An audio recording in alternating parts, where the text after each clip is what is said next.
Assalamualaikum warahmatullahi wabarakatuh. Hari ini kita belajar sejarah kebudayaan Islam setelah tadi kita belajar dan menerjemahkan bahasa Arab. Sejarah kebudayaan Islam hari ini kita akan membahas pada halaman 10. Silakan dibuka halaman 10-nya. Ya, mohon maaf. Halaman 9.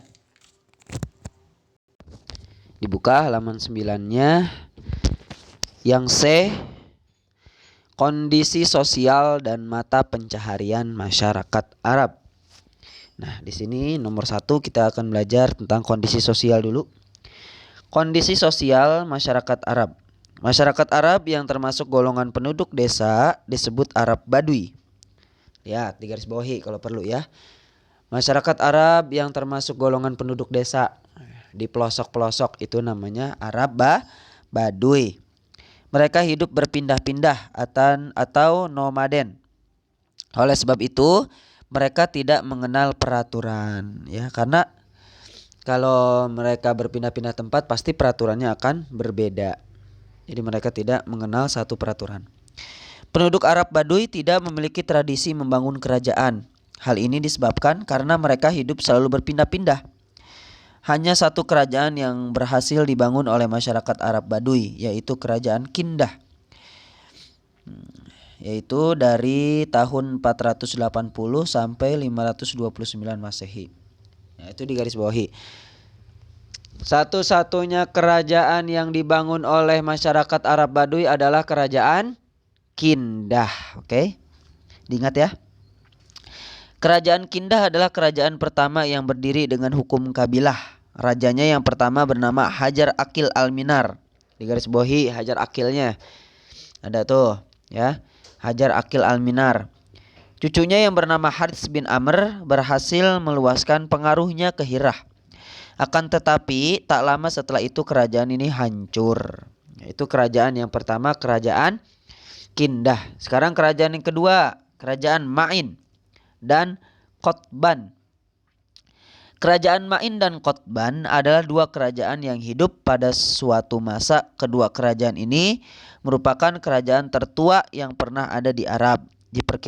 Diperkirakan keduanya berdiri sekitar tahun 1200 sebelum Masehi hingga 700 sebelum Masehi. Kedua kerajaan ini berada di wilayah Yaman. Nah, itu ya. Apa tadi namanya? Nama kerajaannya? Kerajaan Ma'in dan Qotban. Ya, kerajaan tertua di Arab. Kapan hidupnya? Berdirinya? Dari 1200 sebelum Masehi sampai 700 tahun sebelum Masehi. Nah, itu kerajaan Ma'in dan Qotban. Sekarang kerajaan Saba. Kerajaan Saba adalah kerajaan yang ada di zaman di Yaman itu ya, bukan di zaman. Saba adalah kerajaan yang ada di Yaman. Di Yaman, bukan di zaman. Di garis bawahi, di Yaman ya, terdapatnya Sabanya di Yaman. Kerajaan ini berdiri sekitar tahun 955 sebelum Masehi sampai 115 Masehi. Ya, lama juga ya. Dari 955 sebelum Masehi sampai 115 Masehi. Di garis bawahi, tahunnya di garis bawahi ya. Tadi daerahnya juga di mana? Di Yaman, di garis bawahi. Tahunnya juga di garis bawahi. Kerajaan Saba memiliki sebuah bendungan yang sangat canggih pada masanya. Bendungan tersebut bernama Ma'arib. Apa nama bendungannya? Ma'arib. Ya. Kapan berdirinya tadi kerajaan Saba? 955 sebelum Masehi sampai 115 Masehi. Oke. Ini sudah pindah ke halaman 10 ya. Yang bendungan itu di halaman 10. Ma'arib tuh, halaman 10, tapi yang sebelah kanannya. Halaman 10 yang sebelah kanan. Akan tetapi bendungan itu lama-kelamaan hancur sehingga banjir melanda Yaman. Ya, jebol jadi ya. hancur, jebol tuh ininya apa bendungannya sampai membanjiri Yaman. Kerajaan Sabah hancur akibat banjir tersebut dan penduduknya mengungsi ke wilayah utara. Nah, ini agak panjang ya. Setelah kerajaan Sabah hancur, muncullah kerajaan baru. Kerajaan ini bernama Kerajaan Himyar. Ya, digarisbawahi. Setelah hancurnya Sabah, maka muncul kerajaan yang bernama Himyar. Ibu kotanya bernama Zafar. Digarisbawahi lagi. Ibu kota Himyar apa namanya? Zafar. Sekali lagi, ibu kota Himyar namanya Zafar. Ya, ingat. Kerajaan ini mengalami puncak kejayaan, akan tetapi kerajaan ini lenyap dan digantikan dengan kekuasaan Imperium Romawi. Ya, setelah kerajaan Himyar runtuh dan lenyap, digantikan dengan kekuasaan Imperium Romawi. Lanjut. Nah, sekarang kerajaan Anbat. Kerajaan Anbat nih. Kerajaan Anbat adalah kerajaan yang berdiri dari tahun 400 sebelum Masehi. Wah. 400 tahun sebelum Masehi sampai 105 sebelum Masehi. Digarisbawahi tahunnya juga. Silakan ayo 1 menit 5 detik. 1 2 3 4 5. Ayo 400 sebelum Masehi sampai 105 sebelum Masehi. Didirikan oleh kabilah-kabilah yang berdomisili. Yang berdomisili itu apa maksudnya? Yang tinggal ya. Yang tinggal di pedalaman Suriah. Ya, digarisbawahi pedalaman Suriah tuh, pedalaman Suriah. Luasnya membentang dari Gaza hingga Aqobah. Kerajaan Anbat menguasai 2 tempat perekonomian yaitu Gaza dan Aqobah. Ibu kota kerajaan Anbat bernama Batra, digarisbawahi Batranya. Mana tuh? Di halaman berapa coba Batra? Di halaman 10, masih halaman 10 ya. Batra kerajaan Anbat yang paling terkenal adalah Al-Harits. Raja ini raja ya, Raja Anbat, Raja Anbat. Raja Anbat, rajanya ini. Raja Anbat yang paling terkenal adalah Al-Harits 3 dan Ubaidah 2. Nah, itu kerajaan Anbat. Nah, sekarang Tadmur nih. Banyak ya kerajaannya. Tadmur. Tadmur adalah kerajaan yang tertua menurut para sejarawan. Kerajaan ini telah sering disebut-sebut 1000 tahun sebelum Masehi. Kerajaan Tadmur memiliki hubungan yang sangat erat dengan Kekaisaran Romawi. Karena hal ini sering terlibat pertempuran dengan Persia. Jadi awalnya itu Persia dengan Romawi itu bermusuhan. Karena Tadmur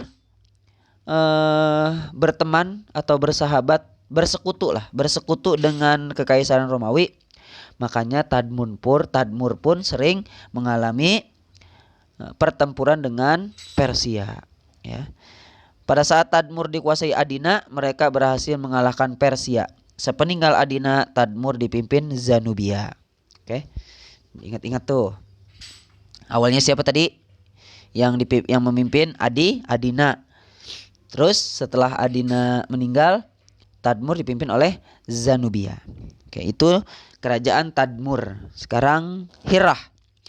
Hirah adalah kerajaan penting di Jazirah Arab. Kerajaan ini terletak di daerah Irak, di bawah kekuasaan Persia. Raja mereka yang terkenal adalah Amr bin Adi. Digarisbawahi Amr bin Adinya. Masih halaman, sudah pindah ke halaman 11 tuh. Atas ya. Nah, siapa tadi namanya? Amr bin Adi. Nah, itu namanya Hirah. Sekarang Ghassan. Ghassan adalah kerajaan yang didirikan oleh orang-orang keturunan Yaman yang mengungsi ke Syam. Pengungsian dilakukan orang-orang Yaman karena bendungan Ma'arib hancur hingga negeri mereka banjir. Ya. Ghassan tadi didirikan oleh orang-orang keturunan Yaman yang mengungsi ke Syam. Pengungsian ini disebabkan oleh banjir dan hancurnya bendungan Ma'arib sehingga negeri mereka banjir ya. Jadi mereka ngungsi ke Syam. Dan di Syam mereka mendirikan kerajaan yang bernama Ghassan. Itu macam-macam kerajaan di Arab. Kita ulangi.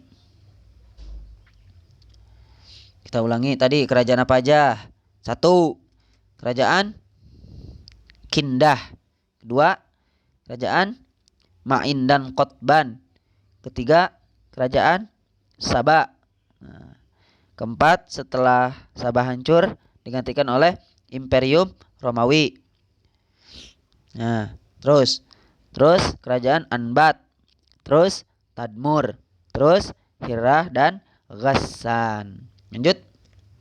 Nah, ini nomor 2. Nomor 2 ini mata pencaharian masyarakat Arab. Kayaknya udah ada yang bosen, udah yang ngantuk nih. Udah 10 menit. Lanjut ya, kita lanjut ya. Mata pencaharian masyarakat Arab. Sedikit ini mah. Masyarakat Arab Baduy memiliki mata pencaharian berternak. Mereka berternak kambing, sapi, dan unta.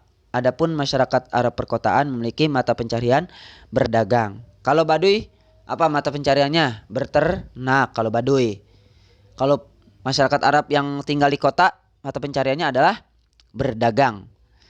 Penduduk Sabah atau Yaman adalah penduduk yang ahli dalam bidang perdagangan. Aktivitas berdagang mereka hingga bagian utara Jazirah Arab. Nah, kalau penduduk Sabah berarti berdagang juga ya, berdagang. Mereka adalah wilayah yang memiliki Mekah. Ini bukan mereka, Mekah. Waduh. Mekah adalah wilayah yang memiliki letak strategis dalam kegiatan perdagangan. Walaupun wilayah ini gersang, namun Mekah sangat ramai dikunjungi banyak orang.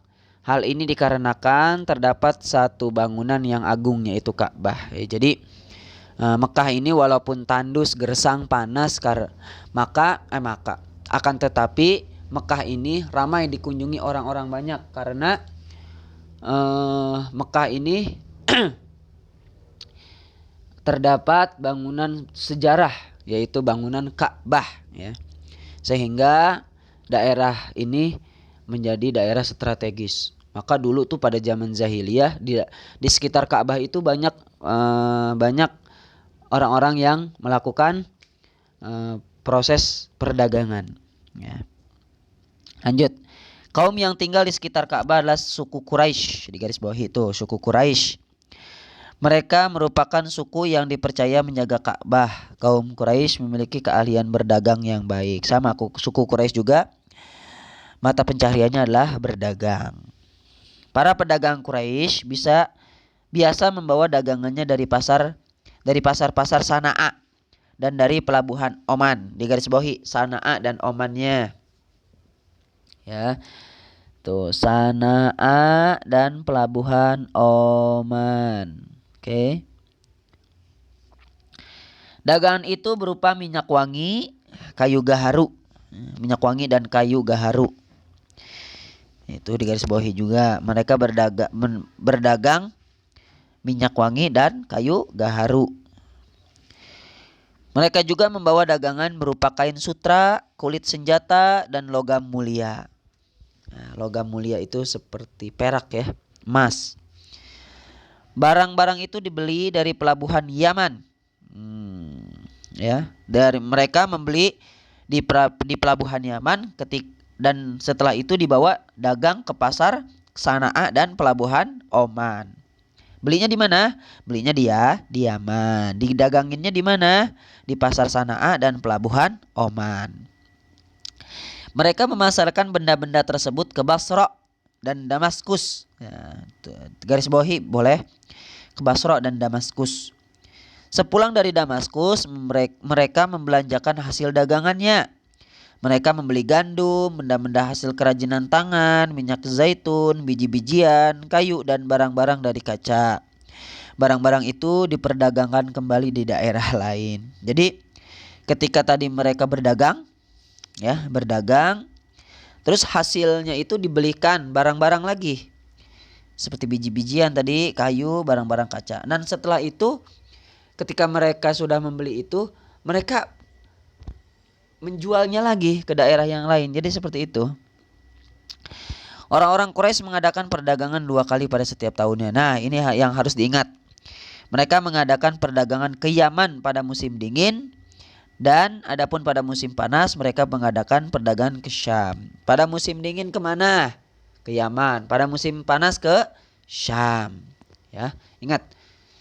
Pada musim dingin kemana? Ke Yaman. Pada musim panas ke iya benar. Iya benar. Pada musim panas ke Syam. Ulangi.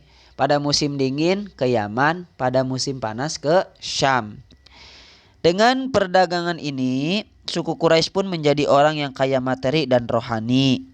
Dari segi materi, mereka memiliki keuntungan lebih dari perdagangan. Ya, berbentuk uang. Materi itu berbentuk uang atau barang.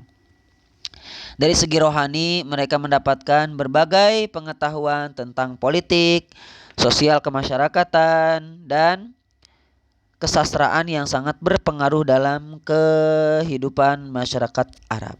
Ya, jadi seperti itu. Nah, ini adalah selanjutnya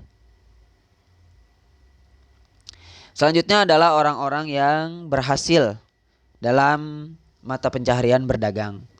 Nah, di antaranya adalah Abu Sufyan, Al-Walid bin Al-Mughirah, dan Abdullah bin Jud'an. Nah, sekarang kita mulai dari Abu Sufyan dulu. Abu Sufyan adalah seorang saudagar yang mahir. Setiap dagangannya dapat menghasilkan uang yang dapat membeli beribu-ribu ekor unta dan berkilo-kilo emas. Ia berdagang dari satu daerah ke daerah yang lain. Terkadang dia berdagang ke Syam. Ia juga berdagang ke Yaman. Ya, jadi Abu Sufyan ini adalah orang yang kaya, saudagar, jutawan, ya, seorang jutawan. Yang kedua Al-Mughirah, Al-Walid bin Al-Mughirah. Ia adalah seorang pedagang yang sangat profesional. Nah, profesional itu ahli, yang sangat ahli. Kekayaan adalah hasil dari berdagang ke berbagai negeri. Ya, ia berdagang hingga wilayah Laut Putih, Palestina, Syam, pesisir wilayah Asia Kecil, dan Mesir. Ya, itu wilayah perdagangan Al-Walid bin Al-Mughirah. Yang ketiga, yang terakhir adalah Abdullah bin Jud'an. Adalah seseorang saudagar yang sangat dermawan. Dengan kedermawanannya ia mampu mempersenjatai 100 tentara Quraisy secara lengkap dalam peperangan Fijar. Ini saking kaya dan saking baik hatinya seorang Abdullah bin Jud'an. Sampai ketika perang Fijar itu Abdullah bin Jud'an mempersenjatai 100 tentara Quraisy secara lengkap. Senjata lengkap dengan kuda, panah, tombak, dan pedang. Jadi seperti itu. Oke, itu saja untuk sejarah kebudayaan Islam tidak ada tugas. Kalian sudah mengerjakan tugas halaman 14 kemarin ya. Romawi 1-nya, Romawi 2 silahkan dikerjakan juga. Oke. Itu saja SKI hari ini. Semoga bermanfaat. Assalamualaikum warahmatullahi wabarakatuh.